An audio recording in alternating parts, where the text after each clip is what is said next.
Les enfants, et si on allait se promener au pays de Virginie? Je suis Virginie Valls et tous les 15 jours, je vous amène dans ma valise pour aller découvrir l'Aude et les Pyrénées-Orientales. Au travers de cette série de podcasts, je partage avec vous des histoires que j'ai écrites à partir de mes souvenirs d'enfance. Je suis sûre que vous allez apprendre plein de choses sur nos villages et nos traditions.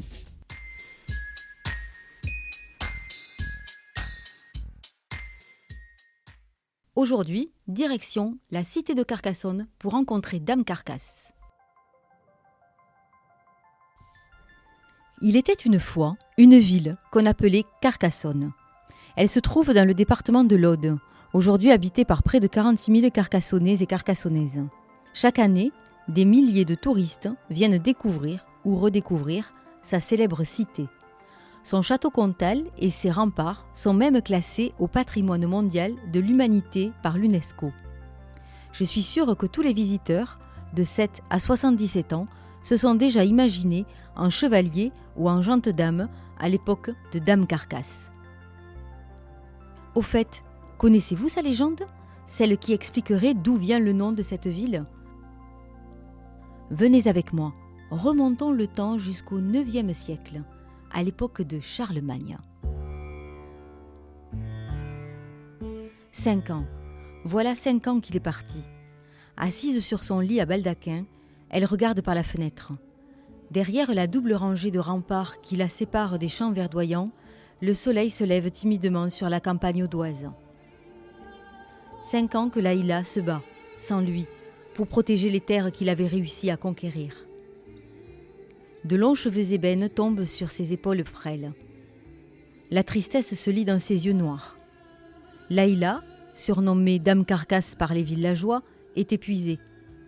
Il y a 5 ans, les hommes de Charlemagne ont tué son époux, le roi Balak, un sarrasin venu à la conquête de nouvelles terres. Depuis, il tente de reprendre possession de la cité de Carcassonne. Mais Laïla a pris en main la défense de la ville. Durant des années, elle a redoublé d'imagination afin de faire reculer l'armée franque. Mais les vivres se sont peu à peu amenuisés. La mort a envahi les rues désertes de la cité, décimant lentement ses hommes. Tombée au combat ou mort de faim, la grande armée du roi Balak avait disparu. Mais il était hors de question qu'elle baisse les bras. Ils n'étaient pas morts pour rien, ni eux, ni lui. Durant des jours et des semaines, elle confectionnait des mannequins en paille, aux allures de combattants. Elle les plaçait sur les remparts à des endroits stratégiques et courait discrètement de l'un à l'autre pour tirer avec des arbalètes placées près d'eux afin de faire croire aux ennemis que son armée était encore en action. Elle ne pouvait pas continuer ainsi. Mais ce matin, en regardant par la fenêtre, son visage s'éclaire soudain. Une idée de génie vient de lui traverser l'esprit. C'était l'ultime idée. Cette fois, si ça ne fonctionne pas, elle sera obligée de se rendre. Laïla se lève promptement et glisse d'un pas pressé devant sa coiffeuse. Elle attache ses cheveux noirs en chignon et enfile une robe verte au velours usé. Elle ne prend pas le temps de mettre une coiffe. À quoi bon? Elle ne croisera personne dans les ruelles de la cité. Elle est seule depuis des mois, peut-être même des années. Pressée de mettre en place son nouveau stratagème, ses pieds nus foulent les pavés froids et humides.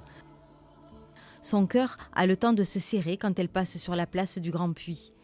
Le souvenir de la musique des saltimbanques et des rires des passants devant l'épitrerie des bouffons résonne dans sa tête.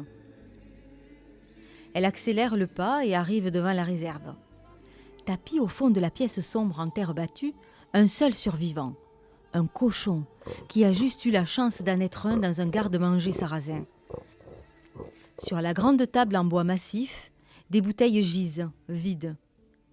La main devant le nez pour se protéger de l'odeur aigre de cette pièce, elle s'approche et aperçoit un sac en toile de jute. Un seul, à peine entamé. Dedans, des grains de blé. « Formidable !» s'exclame-t-elle. Il y a là tout ce dont elle a besoin. Elle vide le sac de blé au sol et attire le cochon, lui-même affamé, pour l'inciter à manger. Goulu, il dévore jusqu'au dernier grain.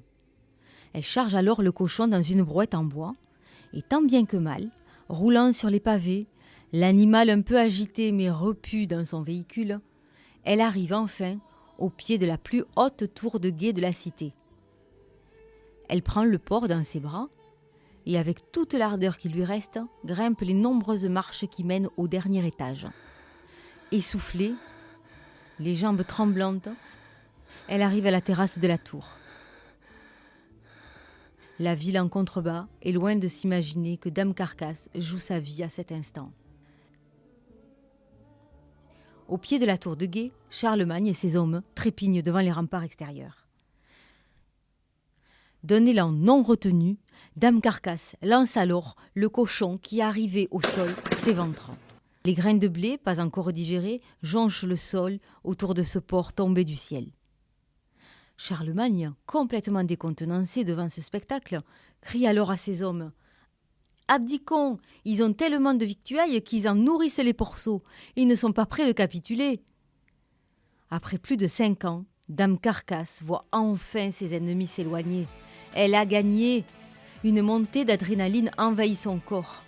Elle rit, elle pleure, elle vérifie à plusieurs reprises que Charlemagne ne fait pas demi-tour. Elle dévale les escaliers et court en riant, des larmes de joie sur ses joues, sonner les cloches de la cité pour alerter les alentours de sa victoire. Surpris d'entendre la musique des cloches, un des hommes de l'armée franque s'écrie alors « Écoute, Charlemagne, écoute, Carcassonne !» Et c'est ainsi que cette belle ville audoise, surplombée par sa forteresse royale, est baptisée.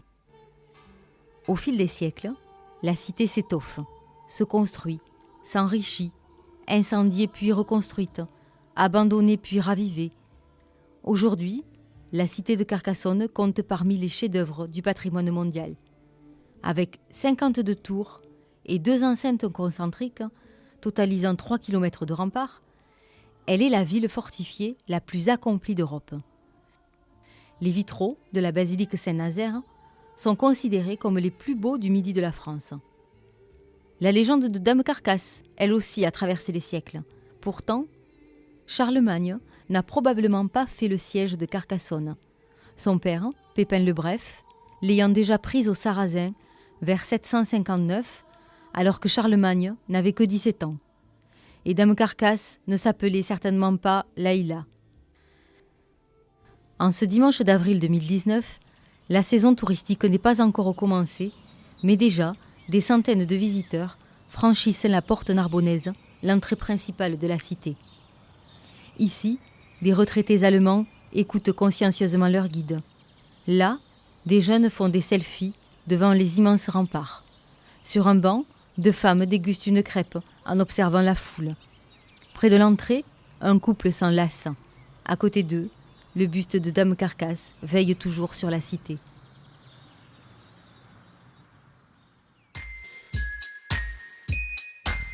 Vous venez d'écouter Au pays de Virginie, le podcast qui amène vos enfants à la découverte des petites histoires audoises et catalanes.